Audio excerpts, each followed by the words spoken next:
tal? Buenas noches a todos los amigos de Lo Justo. Hoy día vamos a tocar un tema que ha sido el tema más fuerte de la semana pasada, precisamente la negación del indulto a Alberto Fujimori de parte del Ejecutivo, específicamente del presidente Ollanta. Y para eso hemos invitado al doctor Julio Arbizu, procurador anticorrupción, quien nos ayudará a hacer el recorrido también de todo aquello vinculado con temas de corrupción que todavía no ha sido solucionado por el Estado peruano. Y además de hacer otras preguntas sobre otros corruptos, que eso lamentablemente siempre sobra en nuestro país. Lo primero que les vamos a pasar es una encuesta breve. Lo Justo salió a las calles y esto es lo que recogió sobre el tema de la negación del indulto a Alberto Fujimori. Yo estoy de acuerdo que no le han indultado. ¿Por no puede y por qué? Por tantos crímenes que ha cometido y por lo que se le ha juzgado. Sí. ¿Por qué? ¿Por qué? Porque se han cometido muchos actos en su debido momento donde él gobernó, muchos actos de corrupción, así mismo como asesinatos. Claro, claro. ¿Por qué? ¿Nos podría explicar? Porque está condenado pues por la justicia y tiene que cumplir, al menos que cumpla un poco más su condena, porque todo lo que ha hecho.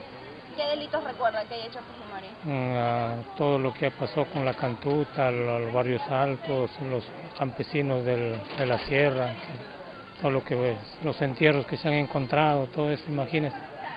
Y todo él sabía, todo eso sabía él, pero no dijo nada, y ni siquiera se ha arrepentido. Claro que de acuerdo. ¿Está de acuerdo? ¿Por qué? ¿Nos podría explicar, por favor? Porque no ha cumplido con todos los requisitos que establece la ley para darle ese beneficio. Sinceramente nada más. Sí. ¿Por qué? ¿Nos podría explicar rapidito? Claro, por todos los crímenes que cometió durante su gobierno, el abuso de su poder, ¿no? Los derechos contra la humanidad. Y él está pidiendo eso, que se le otorgue derecho de humanidad. Sí, estoy de acuerdo. ¿Por qué? Por la cantuta y por lo que se ha robado el dinero, pues, que no ha entregado. Porque debe cumplir la condena que le ha dado al Poder Judicial. Por tener casos de corrupción, ¿no? Tantas otras cosas, irregularidades que ha cometido durante su gobierno, ¿no? Por lo tanto, debe cumplir su condena y hacer caso al Poder Judicial. Yo creo que ya pagó su culpa. Todo hombre ya, para mí, yo creo, es una persona que debió ser indultada ya. No tanto por cuestiones humanitarias y por reconciliar al pueblo, porque esa es la verdad. Porque hay un 50% de personas, el pueblo 50% que no está de acuerdo, y otro 50% que sí está de acuerdo. O sea, la sociedad está polarizada. Yo creo de que ya es tiempo que a ese hombre lo perdonen, que salga a morir en paz, es un anciano. Sí, ¿Por qué? porque fue un hombre corrupto y porque no es una enfermedad grave. Me da igual. ¿Te da igual? ¿Por qué? Porque hay cosas más importantes. Okay. ¿Usted está de acuerdo con que no se le haya indultado a Fujimori? No, ¿Por qué? porque él nos ha librado del terrorismo, ha implementado muchas mejoras, ¿no? Por eso ahora podemos caminar tranquilos. Porque finalmente ha cometido delitos, ¿no? Puede haber sido buen presidente, puede tener algún tipo de disculpa, pero en el final de todo ha cometido delitos, y como tal, y delitos de lesa humanidad, y como tal, tiene que cumplir su castigo. Ahora, creo que tampoco reúne los requisitos para la procedencia del indulto. Entonces, creo que ha hecho bien el presidente Ollanta en no indultarlo. Está bien, Yo estoy de acuerdo con está bien. Me parece bastante interesante, que hayan salido ahí al Jirón de la Unión y haber recogido esta información, ¿no? También es interesante lo que dice el joven, ¿no? O sea, hay otras cosas más importantes, ¿no?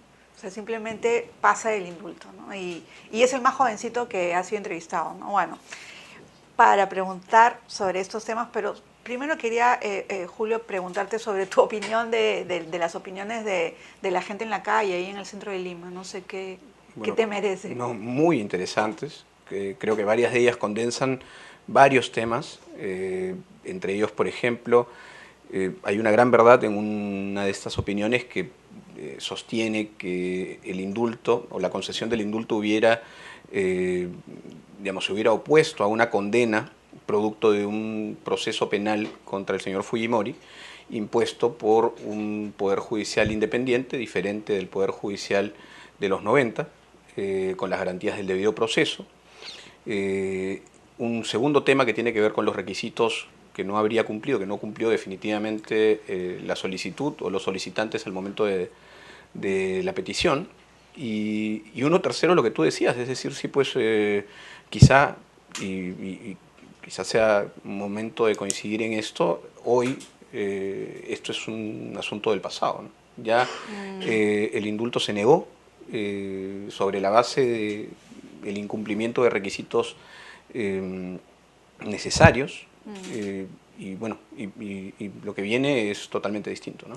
Y te quería preguntar, desde una perspectiva un poco política, sé que en realidad deberíamos entrar por otros temas, pero ¿qué percepción tienes en relación con las reacciones de parte del fujimorismo? No de la familia, porque digamos, la familia, bueno, o sea, el gran problema del fujimorismo es que se mezcla el tema familiar con el tema político, ¿no? Y esto es una cosa enrevesada, y a veces yo me siento como, de verdad, viéndolo desde esa perspectiva, uno percibe como que estamos regresando a la época del feudalismo, ¿no? Donde, o sea, hay una especie de dinastía, ¿no? Y eso va para los gobiernos de reaccionarios, pero también para los gobiernos de izquierda, ¿no? O sea, porque lo que pasó en Argentina también es complicado, ¿no? Entonces, esa mezcla de política con la familia, y también eso está vinculado obviamente con la precariedad de los partidos, ¿no? Pero el fujimorismo dijo, bueno, o sea, hubo toda una reacción, pero al final no han juntado, digamos, a mayor gente en las calles.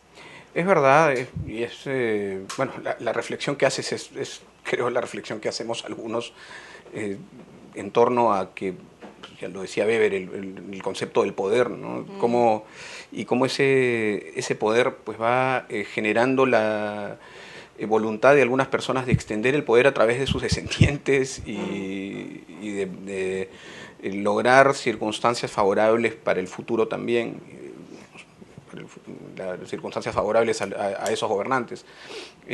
Sí, yo creo ahora, entrando a ese plano al que me invitas, creo que esto provoca pues análisis diversos. Uno de ellos, el análisis que se puede hacer desde los familiares que quedan, que habían hecho la solicitud, que habían acompañado en la solicitud al padre, y de otro los partidarios, ¿no? Propiamente. Yo creo que esto primero parte aguas en el sentido de que el gobierno toma una decisión correcta, una decisión justa, una decisión jurídica, y una decisión que tenía que tomar.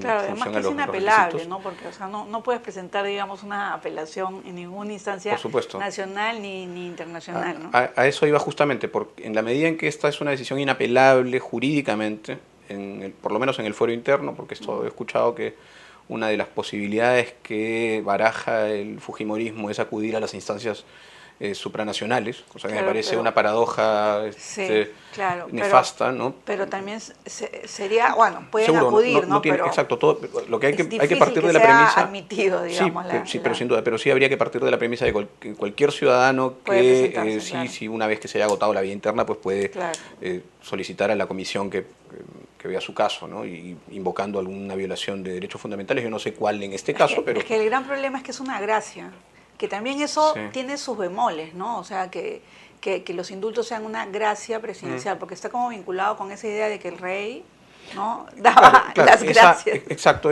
sí, pues esa regresión al feudalismo de la que hablabas tú también, expresada en este extremo de la situación. Pero aun cuando eso fuese cierto, yo discrepo de quienes sostienen esa tesis. La Constitución y las leyes imponen un marco jurídico que debe ser respetado por cualquier funcionario y con mayor razón por el presidente, ¿no?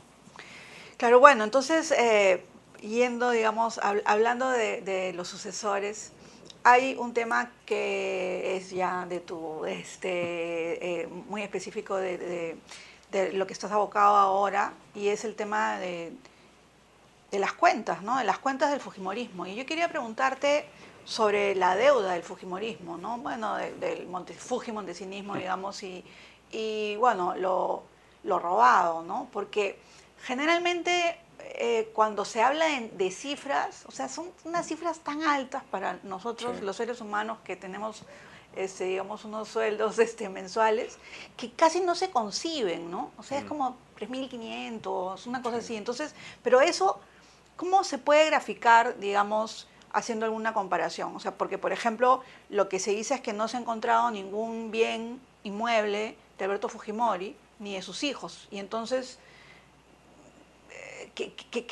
digamos, ¿dónde estaría? Bueno, la inversión sería en el tema de educativo, ¿no? Yo estudié en la Universidad de Boston, donde estudió Keiko Fujimori. Claro, yo estudié becada por la universidad. Es decir, que yo no pagué un sol de esa universidad tan cara. En verdad fue algo extraordinario, pero bueno. Pero conoces el monto de las subvenciones, digamos. O sea, más o menos hay una...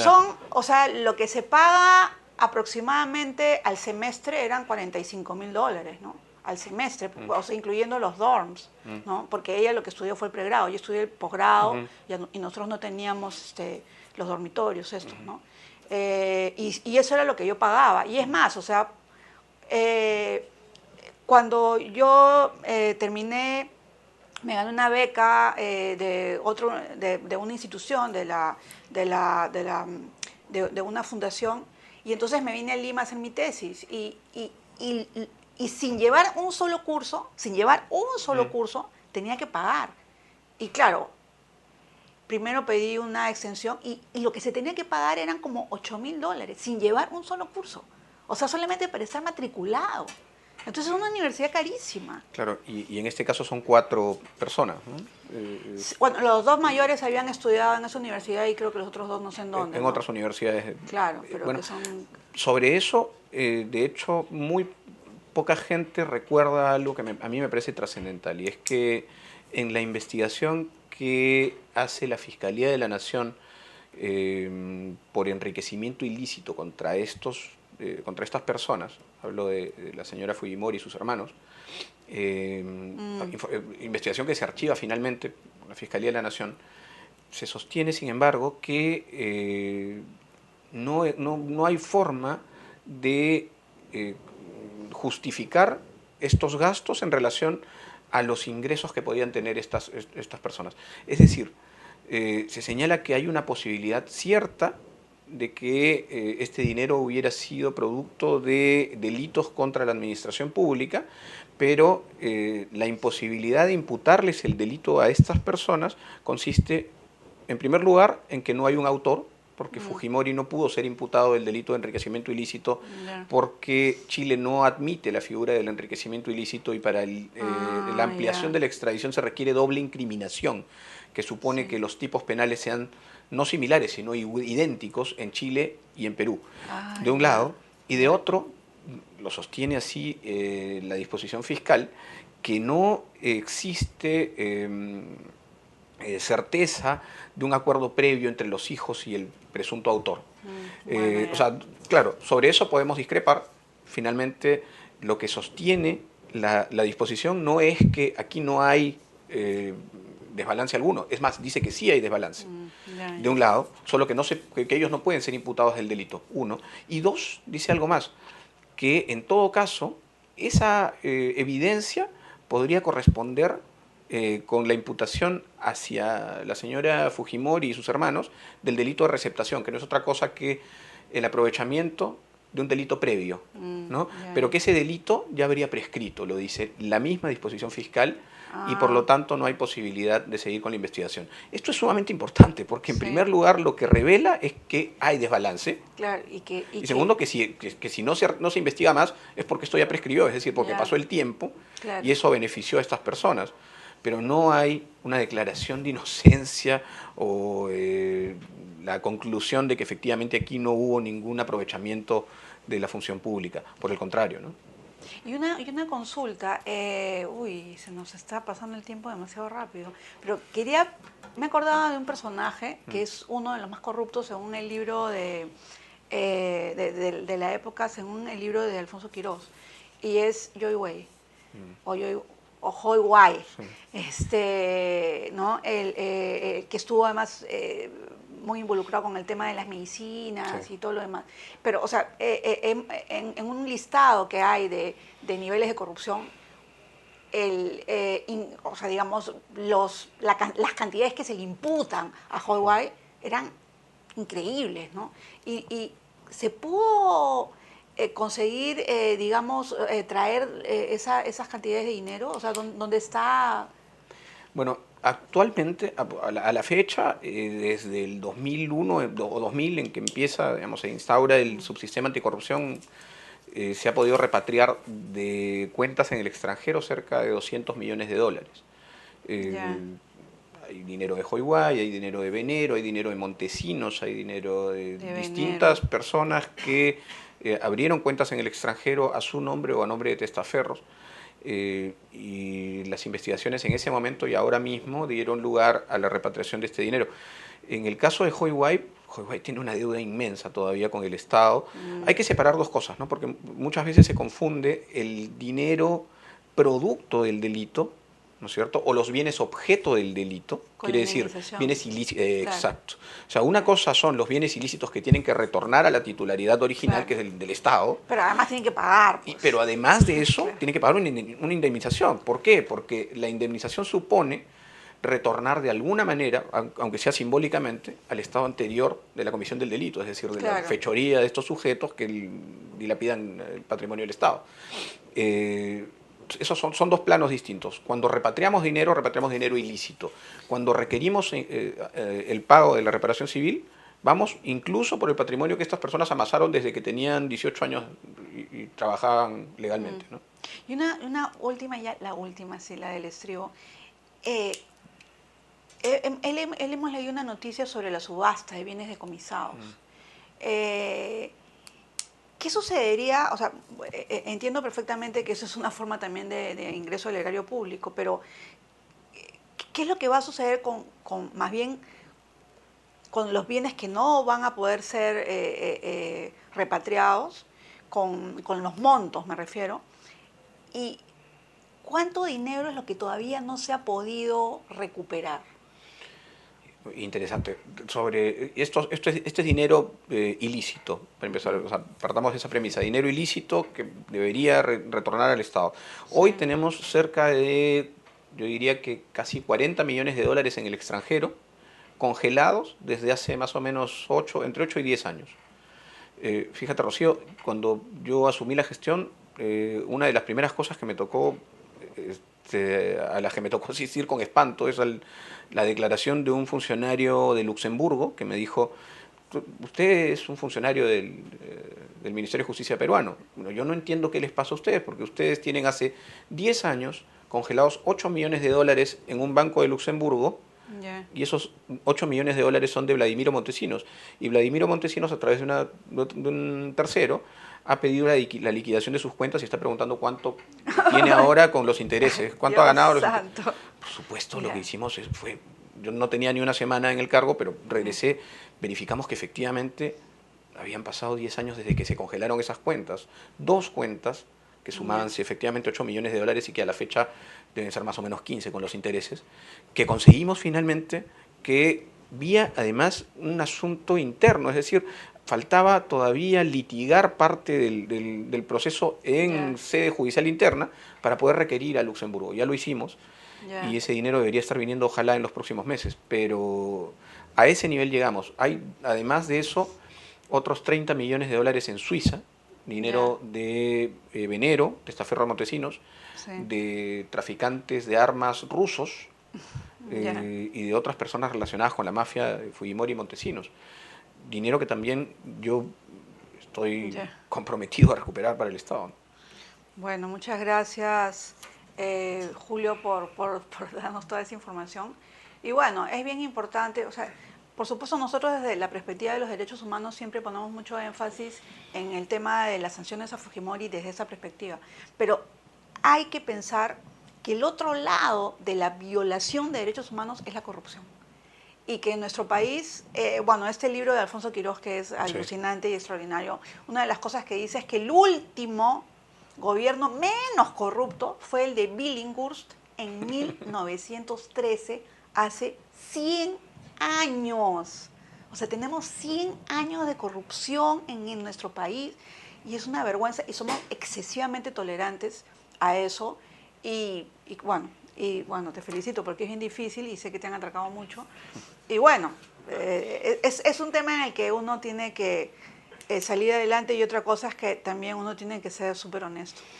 Que es lo más difícil también. Es difícil. Solamente quiero terminar con algo muy puntual y que siempre repito, es casi una letanía en mi caso, pero creo que es siempre importante sostenerlo. Y es que, efectivamente, nosotros estamos tratando de inocular en el imaginario público que detrás de cada acto de corrupción hay violación de derechos fundamentales. O sea, y no por la posibilidad de hacer con el dinero desfalcado carreteras, postas, pagarle mejor a los... que también. Pero fundamentalmente, detrás de cada acto de corrupción se vulneran derechos fundamentales de la sociedad. Es decir, cuando una madre va a inscribir a su hijo en el colegio público, gratuito, y alguien le pide una cuota extraordinaria, se está violentando el derecho a la educación de ese niño, pero se extiende, ¿no es cierto? Se pone en tela de juicio el derecho a la educación de todos nosotros. Y cuando alguien le paga al auxiliar jurisdiccional por una sentencia favorable, sea que la merezca o no, lo que se está poniendo en tela de juicio es el acceso a la justicia en términos igualitarios. Siempre, detrás de cada acto de corrupción, y basta con hacer un ejercicio, hay violación de derechos humanos. Y yo vengo también de las canteras de los derechos humanos, así que creo que nos interesa particularmente que eso lo sepa y lo entienda la gente y que eso, digamos, genere menos tolerancia. Exacto, y ese es uno de los temas básicos, ¿no? O sea, lo increíblemente tolerantes que somos a la corrupción, y creo que cuando seamos más intolerantes con ese punto y seamos más tolerantes con la convivencia entre otros, etcétera, etcétera, iremos por mejor camino, ¿no? Bueno, muchas gracias por escucharnos. Quería solamente presentar rapidísimamente 2 libritos. Este es Lecciones de una demanda injusta. Es un libro de José Chávez y de Emma Gómez de Cooperación, que va a ser presentado el día de mañana, jueves, en el Centro Cultural de la Católica, y es sobre el tema de Do Herrán y el Perú, el famoso tema este, que todavía no está cerrado. Y quería enseñarles también este cómic de Jesús Cosío y Miguel Rubio, que es un cómic sobre Yuyashkani, que me parece lo máximo, y hoy día es cumpleaños de Miguel Rubio, así que le mando muchos saludos desde Lo Justo. La próxima semana con Paul Maquet va a estar acá. Nos vemos.